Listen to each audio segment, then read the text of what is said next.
Приветствую, друзья! Да, вам не показалось, модель Tripovin XHB Biolina уже была у меня на обзоре, однако сейчас это ее минорное обновление, так называемая SE-версия с немного изменившимся тюнингом и черепашками на фейсплейтах. О ней сегодня и говорим.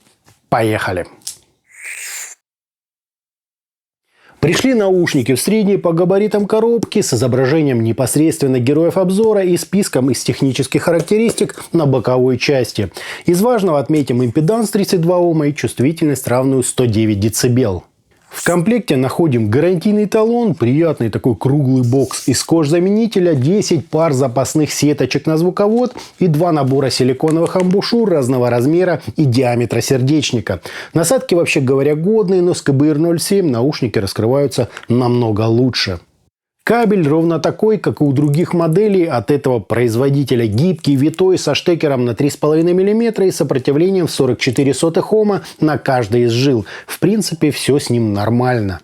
Сами чашечки тоже нисколько не изменились. Это все так же металлический корпус с единственным компенсационным отверстием для 10-мм динамика и средним по размеру звуководом. Хотя одно отличие есть. Теперь на внешней части мы видим не какую-то абстракцию, а приятную глазу черепашек, что лично мне нравится намного больше.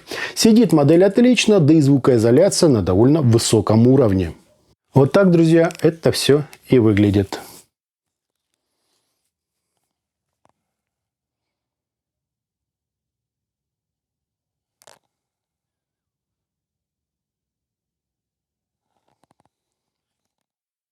По измерениям у нас почти эталонный для динамика импульс, допустимо расхождение между левым и правым каналом и искажение в пике, достигающие 0,8%, что очень достойно. Фаза ведет себя естественно, затухание на 30 и 60 дБ соответствует где-то 79 и 98 миллисекундам с незначительными возмущениями в области низких частот. Разницу между амбушюрами я вижу исключительно на верхней половине спектра. По АЧХ же мы имеем подъем низких частот на 8 дБ с правильным заходом на середину, выделение области разборчивости, дополнительный пик для имитации ушной раковины, а также пик на 8 кГц для усиления резкости звучания. Далее нам зачем-то подсветили 15 кГц, а так верхние частоты большей частью потушены. Если сравнивать с обычной, не SE-версией, то басы уменьшили ровно на 1 дБ, немного прибрали верхнюю часть средних частот, а также на 3 дБ убрали пик на самых верхах. То есть чуть-чуть прибрали яркость, буквально на несколько децибел, что, строго говоря, граничит с погрешностью измерений. Подача у SE-версии, на мой взгляд, изменилась лишь немного. Это все тот же достаточно притемненный звук с почти отсутствующей нижней частью баса и просто потрясающей, как для динамика, четкостью и разделением инструментов. Впрочем, здесь прослеживается классическая закономерность. Чем менее глубокий бас, тем лучше с техничностью и разборчивостью у всего остального диапазона. То есть это не совсем заслуга излучателя. В положительную же сторону хочется отметить отсутствие смещения баланса в светлую сторону. Теперь все хорошо сбалансировано и никому ничего резать и сыпать не будет. При этом сохранился тот самый тембральный объем, за который я хвалил еще старую ревизию, и неплохая передача нюансов. Это все еще довольно мелодично и естественно.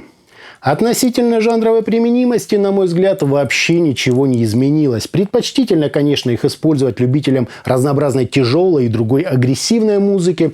Однако в них можно без каких-либо критических ограничений слушать джаз, что-то классическое и даже этническое. Настроение модель передает, очень достойно.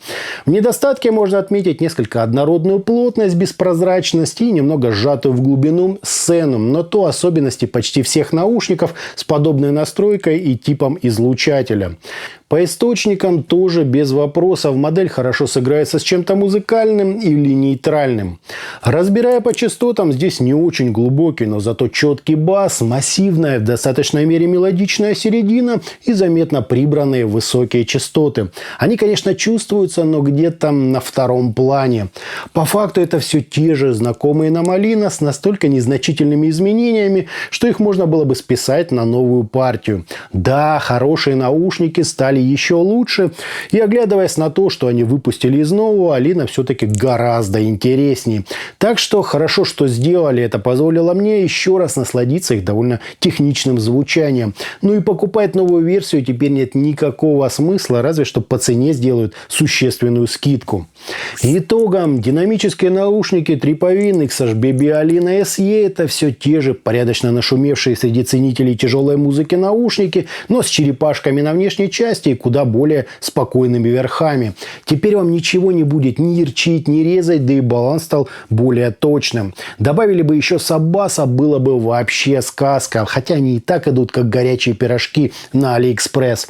Еще раз отмечу, хорошие наушники стали еще лучше, но каких-то прямо кардинальных изменений здесь нет. Звучат они все так же объемно, технично и в меру мелодично. Под тяжелую музыку вот самое оно, ну или для тех, кто любит притемненную подачу с акцентом на скорость и разделение. Единственное, насадки я бы им, наверное, заменил. А на этом у меня все. Это были динамические наушники Alina SE от содружества компании Tripovin и блогера HBB. Всем добра, всем пока, подписывайтесь, ставьте лайки и присоединяйтесь ко мне, конечно же, во ВКонтакте и Телеграме. Всем добра!